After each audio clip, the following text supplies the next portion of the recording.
Christmas is getting closer and everybody's gearing up by making some super fun ornaments. These are the ornaments I'm going to be showing you how to make in today's video. My name is Kelly and let's get clacking. In Design Space, we open up a text box and we type in the name that we want to use. Now is when we change the font because this font won't work for what we want to do. So we go to the font section and the font that I like to use for this is called Just Because. As you can see, it works beautifully. Next, I always open up a circle and make sure that it is the right size for the blank that I'm using. These ones are quite big, so I'm going to use around an 8 centimeter circle. I'm going to then send that to the back and I'm going to use it as a guide to resize the name. It is important to remember that we do need the edges to overlap the edge of the circle in order to cut it in half. So I'm going to make this a tiny little bit smaller and bring it over towards the edge. I'm going to align it in the middle. And then I'm going to use a tilde on the other side of the name because we don't have something nice that'll just edge off the circle. So I'm going to open the text box again, put in the tilde and resize it. I like to zoom in to make sure that I'm getting the sizing correct. So let's do that there. That seems to work quite nicely.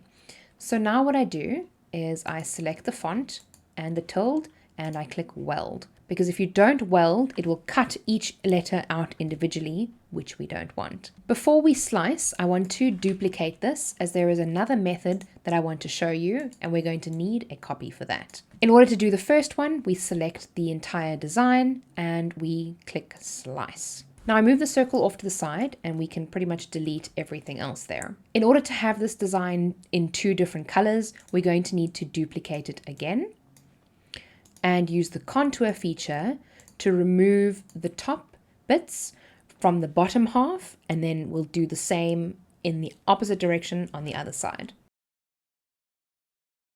So now we line them up again and we can see that we have the exact same design as what we saw, but now it's in 2 separate parts. So we can take the bottom color and we can make it one color, and the top section we can make it, you know, a nice gray or something like that, whatever color vinyls we're going to be using. The other design that I want to show you is slightly different. So I'm going to duplicate this again, and with this section, I'm going to slice it. The reason why I slice it is to remove these outside little bits. We don't want that to cut. Now I'm going to delete that, and I'm going to delete one of those because we only need 1 copy.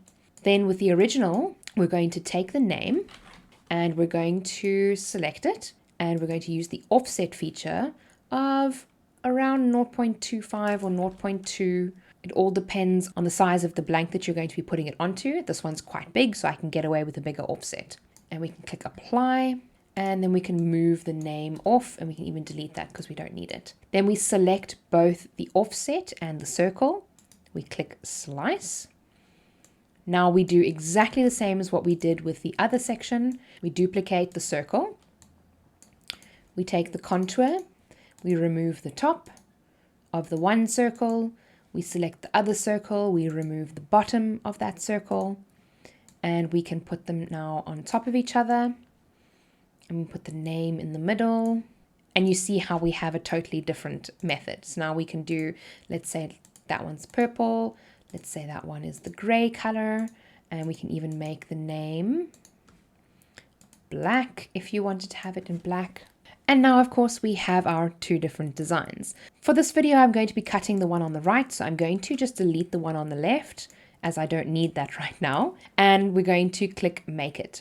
Because these 3 pieces are quite small and I don't want to have to load 3 different mats and I want to cut everything on the same mat, I can space everything out on the page and cut everything together. So I'm going to click on the 3 little dots in the top left-hand corner of the object, click Move Object, and I'm going to move it to the original, the gray mat. And I'm going to do the same for the purple. So now you'll see that we have each element on the same mat, so I can load a little bit of gray on the one side, a little bit of black on the other side, and a little bit of another color on the bottom, and then cut everything all at the same time. We can then click Continue, select our base material, increase the pressure if we need to, and then we can cut everything out all in one go.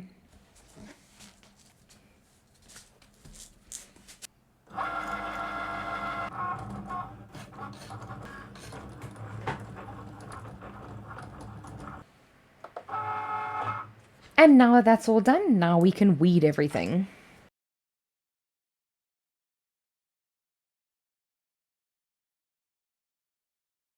And as you can see, I cut this one out of a nice, beautiful, printable vinyl. So I'm going to save this and see if I can use it for another project.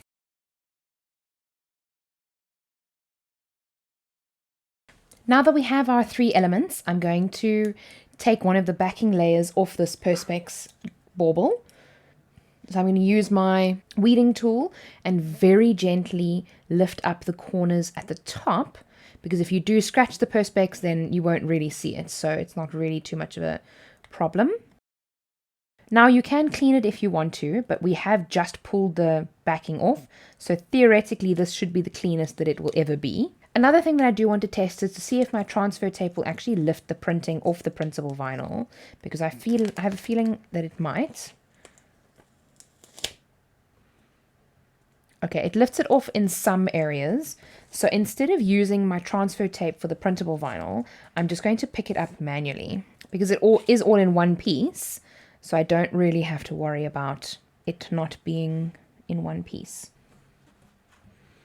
Okay, we can put that down first. As always, it's slightly skew, but what would a Let's Get Clacking project be that is perfectly straight? I mean, let's face it. Scrape it on, flip it over, pull the backing off the vinyl. Probably should have done the name first, but let's actually do this.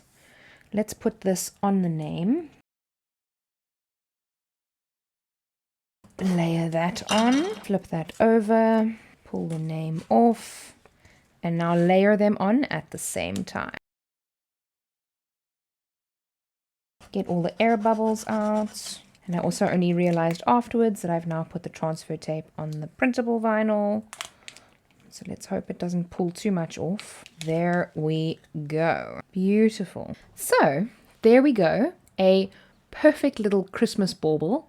Now, of course, what we can do is we can also put the ribbon onto the bauble so that we have a beautiful bauble. But as you can see, it looks so much nicer with some printable vinyl over there. I really think it makes quite a difference. If you do find that you get a lot of bubbles underneath your vinyl, what you can do is to spray some water onto the Perspex blank first and then push the water out. That really helps to get all of the bubbles out. I don't have very many bubbles, tiny little ones, but nothing really significant. You can probably just, flatten them out with the scraping tool, although this does tend to scratch your vinyl a little bit. So I would recommend rather using the water method. There we go. So if you did enjoy this video, please give it a thumbs up and subscribe to my channel for more Cricut and craft related tutorials in the future. I hope to see you in my next video, and remember, be kind to someone today. See you soon.